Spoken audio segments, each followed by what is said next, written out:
पतंजलि योग सूत्र जो कि ओशो द्वारा व्याख्या की गई है, हम उसके बारे में समझ रहे थे। एक व्यक्ति ओशो से पूछता है कि आपने योग के मार्ग पर शिष्यत्व की सार्थकता के विषय में कहा। एक नास्तिक शिष्य कैसे हो सकता है? तो फिर ओशो उत्तर देते हुए कहते हैं, ना तो आस्तिक शिष्य हो सकता है और ना ही नास्तिक। उन्होंने पहले ही धारणाएं पकड़ी हुई हैं। वे पहले ही निर्णय ले चुके हैं। तो शिष्य होने का क्या प्रश्न रहा? यदि तुम पहले ही जानते हो तो तुम शिष्य कैसे हो सकते हो? शिष्य होने का अर्थ है यह बोध कि तुम नहीं जानते। ना नास्तिक ना आस्तिक वे शिष्य नहीं हो सकते। यदि तुम किसी धारणा में विश्वास करते हो तो तुम शिष्यत्व के सौंदर्य को खो देते हो। यदि तुम पहले ही कुछ जानते हो, वह जानना तुम्हारे अहंकार को वह तुम्हें विनम्र नहीं बनाएगा। इसलिए पंडित और विद्वान चूक जाते हैं। कई बार पापी पहुंच जाते हैं, लेकिन विद्वान कभी नहीं। वे बहुत ज्यादा जानते हैं। वे बहुत चालाक हैं। उनकी चालाकी उनकी बीमारी है। वह आत्मघातक बन जाती है। वे सुनेंगे नहीं क्योंकि वे सीखने को राजी नहीं। शिष्यत्व का सीधा अर्थ है सीखने का भाव। पल पल सचेत रहना कि तुम नहीं जानते। यह जानना कि तुम नहीं जानते, यह सजगता कि तुम अज्ञानी हो, तुम्हें एक खुलापन देती है। तब तुम बंद नहीं रहते। जिस घड़ी तुम कहते हो मैं जानता हूं, तुम बंद घेरे में होते हो। द्वार अब खुले नहीं हैं। लेकिन जब तुम कहते हो मैं नहीं जानता, इसका अर्थ है तुम सीखने को राजी हो। इसका अर्थ है द्वार खुला है। यदि तुम पहुंच ही चुके हो, निष्कर्ष निकाल ही चुके हो, तो तुम शिष्य नहीं हो सकते।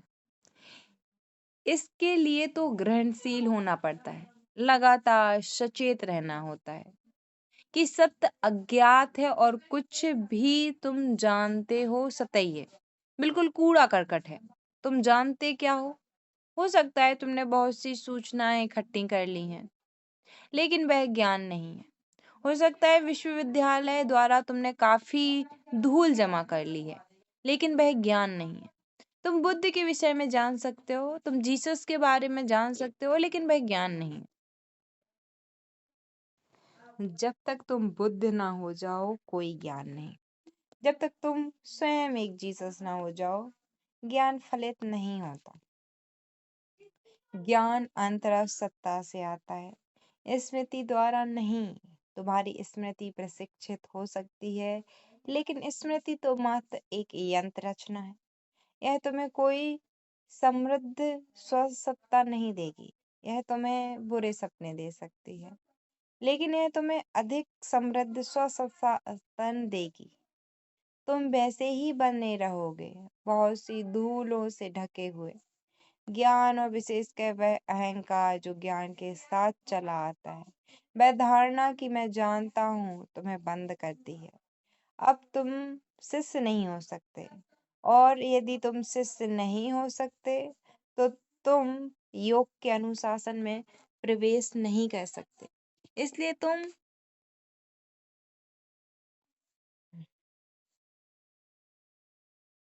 नहीं कर सकते, इसलिए तुम ज्ञान योग के द्वार पर आओ। अज्ञानी होकर, अपने अज्ञान के प्रति जागरूक होकर, ये होश रखकर कि तुम नहीं जानते, और मैं तुमसे कहूंगा कि केवल यही जानना है जो मदद कर सकता है। यह बोध कि मैं नहीं जानता,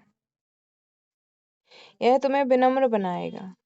यह एक सूक्ष्म विनम्रता आ जाएगी तुम में। अहंकार धीरे धीरे विलीन होता जाएगा।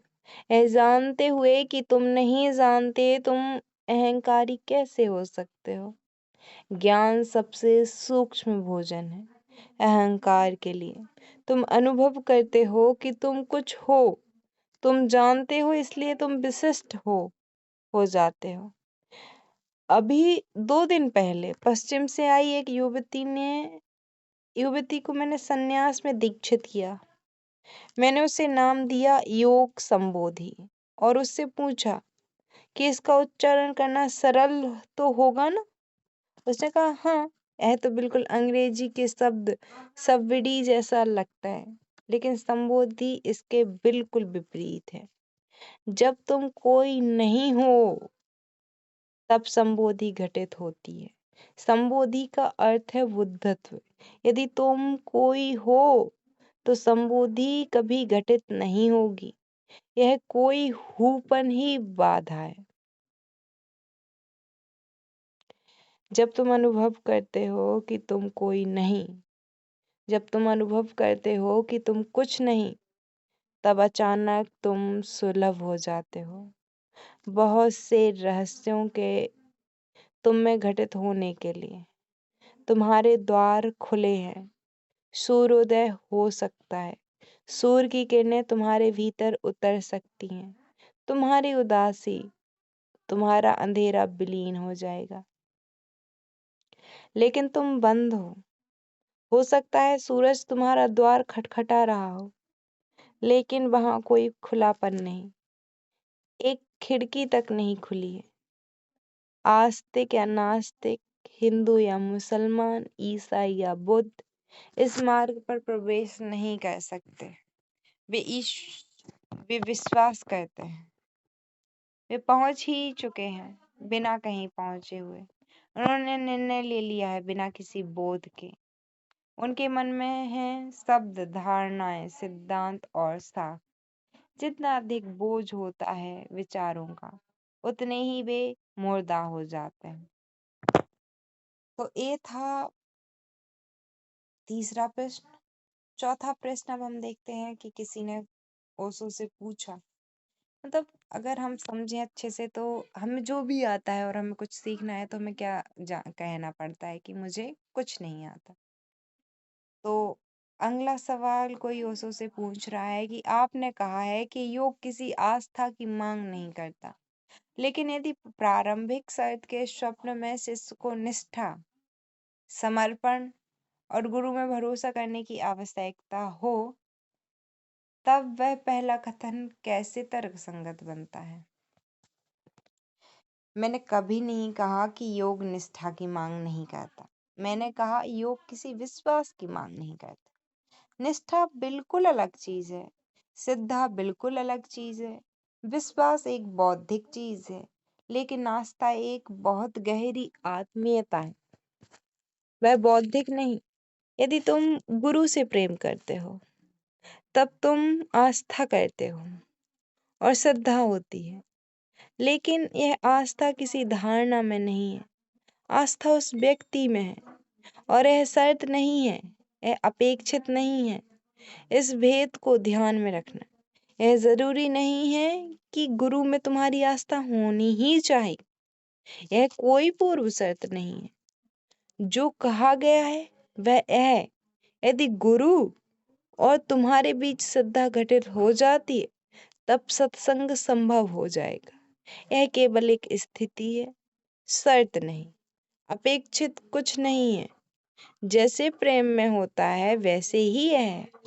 यदि प्रेम हो जाता है तो बाद में विवाह हो सकता है, लेकिन तुम प्रेम को एक शर्त नहीं बना सकते।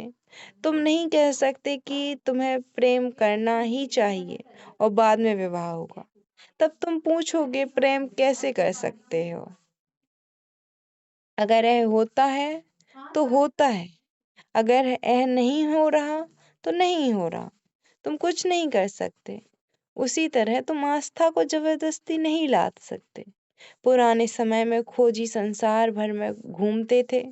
वे एक गुरु से दूसरे गुरु तक घूम लेते थे। एक अद्भुत घटना के घटित होने की प्रतीक्षा करते थे। तुम इसे जबरदस्ती नहीं ला सकते। हो सकता है जब तक तुम में कोई झरोखा खुले, तुम बहुत से गुरुओं के बीच से खोजते हुए गुजरो, तो श्रद्धा कहीं घटित हो चुकी होगी, लेकिन यह शर्त नहीं थी। तुम गुरु के पास जाकर उस श्रद्धा पर करने का प्रयत्न नहीं कर सकते। तुम श्रद्धा करने का प्रयत्न कैसे कर सकते हो? यही प्रयत्न, यही प्रयास दर्शाता है कि तुम श्रद्धा नहीं करते। तुम किसी को प्यार करने की कोशिश कर सकते, कैसे कर सकते हो तुम? तो कोशिश करते हो तो सारी बातें ही झूठी बन जाएंगी। यह एक घटना है, लेकिन जब तक यह घटित नहीं होती, सत्संग संभव ना हो पाएगा। तब तक गुरु अपनी कृपा तुम्हें नहीं दे सकता। ऐसा नहीं है कि इसे देने से वह स्वयं को रोक रखेगा, लेकिन तुम सुलभ नहीं होते हो उसे ग्रहण करने के लिए। वह कुछ नहीं कर सकता। तुम खुले हुए नहीं हो सकता है सूरज खिड़की के करीब ही प्रतीक्षा कर रही हो सकता है सूरज खिड़की के करीब ही प्रतीक्षा कर रहा हो, लेकिन यदि खिड़की बंद है, सूर्य क्या कर सकता है? किरणें पीछे लौट आएंगी, वे आएंगी, द्वार खटकाएंगी, वापस लौट जाएंगी। ध्यान रखना, यह शर्त नहीं है कि यदि तुम द्वार खोलो तो सूर्योदय होगा। ऐसी शर्त नहीं है। हो सकता है सूर्य बाहर ना हो सकता है रात हो। केवल द्वार खोलकर ही तुम सूर्य को निर्मित नहीं कर सकते। तुम्हारा खुलना, तुम्हारा द्वार बस तुम्हें सुलभ बनाते हो। यदि सूर्य वहां है तो वह प्रविष्ट हो सकता है। इसलिए खोजी चलते रहेंगे। उन्हें एक गुरु से दूसरे गुरु तक बढ़ते ही रहना होगा। केवल एक बात जो उन्हें ध्यान में रखनी है वह यह है कि उन्हें खुले रहना चाहिए और उन्हें फैसले नहीं देना चाहिए। यदि तुम किसी गुरु के पास आते हो और उसके साथ कोई तालमेल नहीं हो पाते तो आगे बढ़ जाओ, लेकिन निर्णय मत दो, क्योंकि तुम्हारा मूल्यांकन गलत होगा। तुम उसके संपर्क में कभी नहीं आए। जब तक कि तुम उसे प्रेम ना करो, तुम उसे जान नहीं सकते। निर्णय मत दो। इसलिए इतना ही कहो, यह गुरु मेरे लिए नहीं, मैं इस गुरु के लिए नहीं। यह बात घटित हुई नहीं और बस आगे बढ़ जाओ। यदि तुम निर्णय देना आरंभ करते हो, तब तुम स्वयं को बंद कर लेते हो। दूसरे गुरुओं के लिए भी तुम्हें कई कई स्थितियों से गुजरना पड़ सकता है, लेकिन इसे ध्यान में रखना, निर्णय मत दो। जब कभी तुम्हें लगे कि इस गुरु में कुछ गलत है, आगे बढ़ जाओ। इसका अर्थ है कि तुम उसमें श्रद्धा नहीं रख सकते। कुछ गलत हो गया, तुम उस पर आस्था नहीं रख सकते। लेकिन मत कहना कि गुरु गलत। तुम जानते नहीं, केवल आगे बढ़ जाना उतना काफी है। कहीं और खोजना। यदि तुम निर्णय देना, दोष देना, निष्कर्ष निकालना आरंभ करते हो तो तुम बंद हो जाओगे, और आंखें जो निर्णय लेती हैं कभी भी श्रद्धा ना कर पाएंगी। एक बार तुम निर्णय के शिकार बन गए तो तुम कभी भरोसा ना कर पाओगे, क्योंकि तुम हमेशा कुछ ना कुछ खोज लोगे कि तुम्हें आस्था ना करने देगा, जो तुम्हें एक संकीर्णता देगा।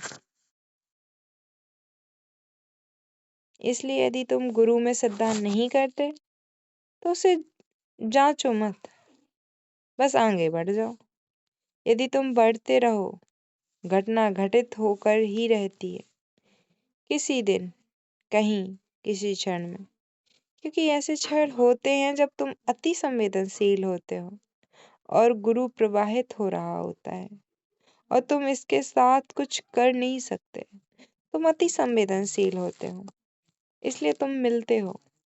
देश, स्थान, समय के एक विशेष बिंदु पर यह भेंट घटित होती है।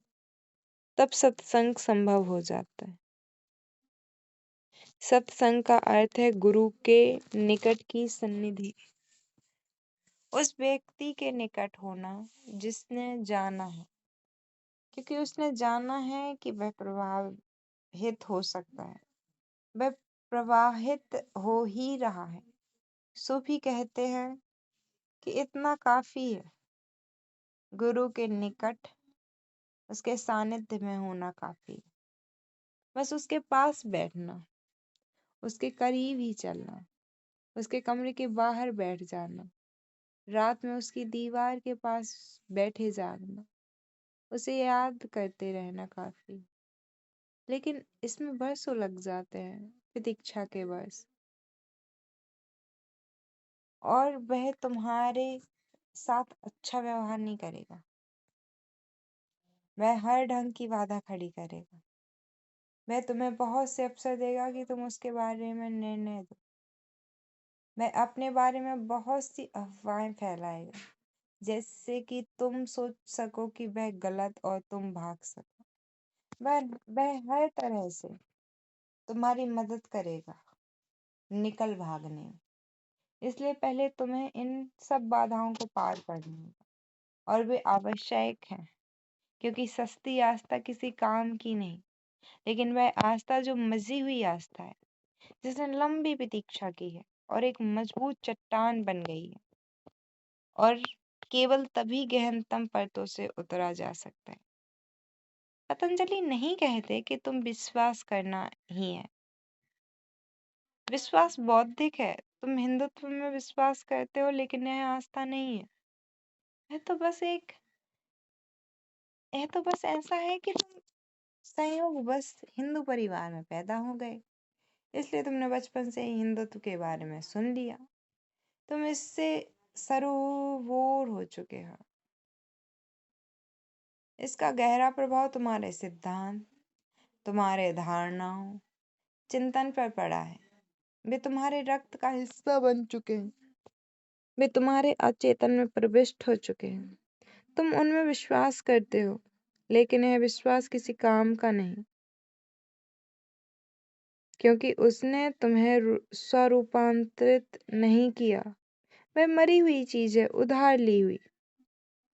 आस्था मरी हुई चीज बिल्कुल नहीं है।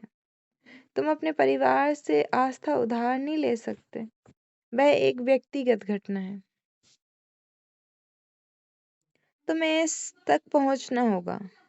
हिंदुत्व परंपरागत है, मुसलमान होना परंपरागत है, लेकिन मोहम्मद के आसपास एकत्र पहले समूह के लिए, और वे वास्तव में मुसलमान थे। वह आस्था ही थी। वे गुरु तक स्वयं आए थे। वे गुरु के निकट के सानिध्य में रहे थे। उन्होंने सत्संग पाया था। उन्हें मोहम्मद में निष्ठा थी, और मोहम्मद ऐसे व्यक्ति ना थे जिन पर की आसानी से आस्था की जा सके। यह कठिन था। यदि तुम मोहम्मद के पास गए होते तो तुम भाग आते। उनकी 9 पत्नियां थीं। ऐसे व्यक्ति पर भरोसा करना संभव है? नहीं, असंभव था। उनके हाथ में तलवार थी। तलवार पर लिखा था, शांति आदेश है। इस्लाम शब्द का अर्थ है शांति। ऐसे व्यक्ति का तुम कैसे विश्वास कर सकते हो? तुम महावीर में निष्ठा बना सकते हो। जब वे अहिंसा की बात करते हैं, वे अहिंसावादी हैं। स्पष्ट ही तुम महावीर पर विश्वास कर सकते हो। लेकिन मोहम्मद जो तलवार को साथ लिए हैं, उनमें कैसे आस्था रख सकते हो? और वे कहते हैं प्रेम संदेश है, शांति आदेश है। तुम विश्वास नहीं कर सकते। यह व्यक्ति बाधाएं खड़ी कर रहा था। मोहम्मद एक सूफी थे, वे एक गुरु थे। वे हर कठिनाई निर्मित करेंगे। इसलिए अगर तुम्हारा मन अब तक कार्य कर रहा होगा, यदि तुम संदेह करोगे, यदि तुम संशय से भरे हुए रहोगे, तो तुम भाग सकते हो। लेकिन यदि तुम ठहरे, प्रतीक्षा की, यदि तुम में धैर्य रहा, और असीम धैर्य की आवश्यकता होगी, तो किसी दिन तुम मोहम्मद को जान जाओगे। तुम मुस्लिम हो जाओगे। मात्र उनको जान लेने में तुम मुसलमान हो जाओगे। शिष्यों का वह पहला समूह बिल्कुल ही अलग था। बुद्ध के शिष्यों का पहला समूह भी नितांत भिन्न था। अब बुद्ध मृत हैं, मुसलमान मृत हैं, वे परंपरागत स्वप्न से मुसलमान। लेकिन सत्य को संपत्ति की भांति हस्तांतरित नहीं किया जा सकता। तुम्हारे माता पिता तुम्हें सत्य नहीं दे सकते। वे तुम्हें संपत्ति दे सकते हैं, क्योंकि संपत्ति संसार की चीज है, लेकिन सत्य संसार का नहीं है। इसे वे तुम्हें नहीं दे सकते। वे इसे एक खजाने की तरह सजो कर नहीं रख सकते। वे इसे बैंक में नहीं रख सकते जिससे कि वह तुम तक हस्तांतरित हो सके। इसे तुम्हें स्वयं ही खोजना होगा। तुम्हें कष्ट सहन करना होगा, तुम्हें शिष्य होना होगा, तुम्हें कड़े अनुशासन में से गुजरना होगा। यह एक व्यक्तिगत घटना होगी। सत्य हमेशा व्यक्तिगत होता है। यह एक व्यक्ति में घटित होता है। आस्था एक बात है और विश्वास कुछ अलग बात है। विश्वास तुम्हें दूसरों के द्वारा दिया जाता है, लेकिन आस्था तुम्हारे अंदर स्वयं अर्जित की जानी चाहिए। पतंजलि किसी विश्वास की अपेक्षा नहीं करते, लेकिन आस्था ना तो कोई गति हो सकती है। आस्था के बिना क्रोध चीज संभव नहीं, लेकिन इसे जबरदस्ती नहीं ला सकते। इसे समझो, इसे जबरदस्ती लाना तुम्हारे अपने हाथ में नहीं। यदि तुम इसे जबरदस्ती लाते हो तो यह नकली होगी, और अनास्था नकली आस्था से बेहतर है। नकली आस्था के साथ तुम अपने को व्यर्थ गवा रहे हो। कहीं और आगे बढ़ जाना बेहतर है, जहाँ वास्तविक श्रद्धा घटित हो सकती है। निर्णय मत करो, बस अत्यो बढ़ते रहो। किसी दिन कहीं तुम्हारा गुरु प्रतीक्षा कर रहा है, और गुरु तुम्हें दिखाया नहीं जा सकता। कोई नहीं कह सकता यहाँ जाओ, तुम्हें तुम्हारे सद्गुरु मिल जाएंगे। तुम्हें खोजना होगा, तुम्हें कष्ट झेलना होगा, क्योंकि कष्ट झेलने और खोजने के द्वारा ही तुम उसे देखने के योग्य होगे। तुम्हारी आंखें स्वच्छ हो जाएंगी, आंसू गायब हो जाएंगे, तुम्हारी आंखों के आगे बादल छट जाएंगे और बोध होगा कि यह है सद्गुरु। ऐसा कहा गया है कि सूफी जुनैद एक बूढ़े फकीर के पास आया। वह उससे कहने लगा, मैंने सुना है आप जानते हैं, मुझे राह दिखाइए। बूढ़े आदमी ने उत्तर दिया, तुमने सुना है कि मैं जानता हूँ, तुमने तुम तुम नहीं जानते कि मैं जानता हूँ। जुनैद ने कहा, आपके प्रति मुझे कुछ अनुभूति नहीं हो रही, लेकिन बस एक बात करें, मुझे वह राह दिखाएं जहां मैं अपने गुरु को पा सकूं। वह बूढ़ा आदमी बोला, पहले मक्का जाओ, तीर्थ यात्राएं करो और ऐसे ऐसे आदमियों को खोजो। वह पेड़ के नीचे बैठा होगा, उसकी आंखें ऐसी होंगी कि जो रोशनी फेंकती होंगी। तुम उसके आसपास कस्तूरी सुगंध महसूस करोगे। जाओ और उसे खोजो। जुनैद 20 वर्ष तक यात्रा ही यात्रा करता रहा। जहां कहीं उसने सुना कि कोई गुरु है, वहां गया, लेकिन उसे ना तो पेड़ मिला, ना सुगंध, ना कसूरी, ना ही वे आंखें जिनका वर्णन बूढ़े आदमी ने किया था। जिस व्यक्ति की खोज वह कर रहा था वह मिलने वाला ही नहीं था, और उसके पास एक बना बनाया फॉर्मूला था जिससे वह तुरंत ही निर्णय कर लेता कि यह मेरा गुरु नहीं है, और वह आगे बढ़ जाता। 20 वर्ष पश्चात वह एक खास वृक्ष तक पहुंचा। गुरु वहां था। कसूरी की गंध धुंध की भांति उस व्यक्ति के आसपास हवा भी बह रही थी। उसकी आंखें प्रज्वलित थीं और लाल प्रकाश उसमें झलक रहा था। यही था वह व्यक्ति। जुनैद गुरु के चरणों पर गिर पड़ा और बोला, गुरुदेव, मैं 20 वर्षों से आपको खोज रहा था। गुरु ने उत्तर दिया, मैं 20 वर्ष से तुम्हारी प्रतीक्षा कर रहा था। फिर से मेरी ओर देखो। जुनैद ने देखा। यह वह व्यक्ति था जिसने 20 वर्ष पहले उसे गुरु को खोजने का मार्ग दिखाया था। जुनैद रोने लगा और बोला, आपने ऐसा क्यों किया? क्या आपने मेरे साथ मजाक किया? 20 वर्ष बेकार हो गए। आप क्यों नहीं कह सके कि आप मेरे गुरु हैं? बूढ़े आदमी ने जवाब दिया, उससे मदद ना मिलती। उसका कुछ उपयोग ना हुआ होता। क्योंकि जब तक तुम्हारे पास आँखें नहीं हैं देखने के लिए, कुछ नहीं हो सकता। इन 20 वर्षों ने तुम्हारी मदद की है मुझे देखने में। मैं वही व्यक्ति हूँ जैसा कि तब था, लेकिन 20 वर्ष पहले तुमने मुझसे कहा था कि तुम मेरे प्रति कोई अनुभूति नहीं होती। मैं तो वही हूँ, लेकिन अब तुम अनुभूति पाने में सक्षम हो गए। तुम बदल गए हो। इन पिछले वर्षों ने तुम्हें जोर से मांझ दिया। सारी धूल छट गई। तुम्हारा मन निर्मल है। कस्तूरी की वह सुगंध उस समय भी थी, लेकिन इसे सूंघने की तुम में क्षमता न थी। तुम्हारी नाक बंद थी।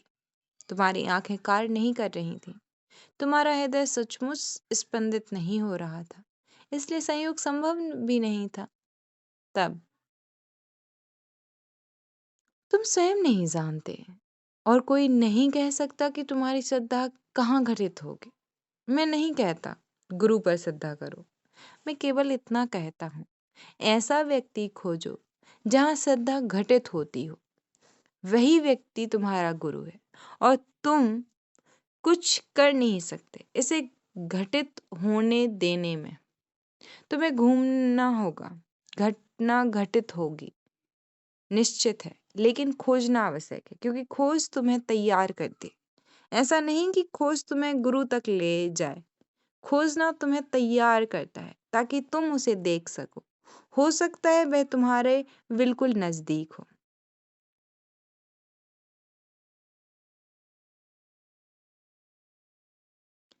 इसी के साथ में हम अगली वीडियो में अगला सवाल पूछेंगे और बहुत ध्यान से समझेंगे। जैसे मुझे मेरा गुरु मिल गया, मैं बचपन से उसे जानती थी। मैं उस मेरे पास वो आँखें नहीं थीं कि मैं समझ पाऊँ कि वो मेरा गुरु है। और गुरु सद्गुरु है वास्तव में। तो वो जो गुरु हैं, वो हमेशा से मेरे आस-पास थे। लेकिन उनके प्रति जो श्रद्धा जो अपूर्व श्रद्धा है, एक आस्था, एक आकर्षण और एक श्रद्धा, श्रद्धा का आकर्षण या श्रद्धा और आस्था का आकर्षण तो मुझे बचपन से ही उनके प्रति महसूस होता रहा है। लेकिन जो गहरी श्रद्धा, आस्था है, वो ओशो को पढ़ने के कुछ समय बाद मेरे अंदर बहुत अच्छे से महसूस हुई और मुझे मेरे सद्गुरु मिले। हो सकता है आपको मिल गए हों और हो सकता है आपको नहीं मिले हों, तो मिल जाएँगे और जब मिलेंगे तो आपको आह, बहुत गहरी अनुभूति होगी। ठीक है, अगले सवाल में हम आगे के देखते हैं सवालों को।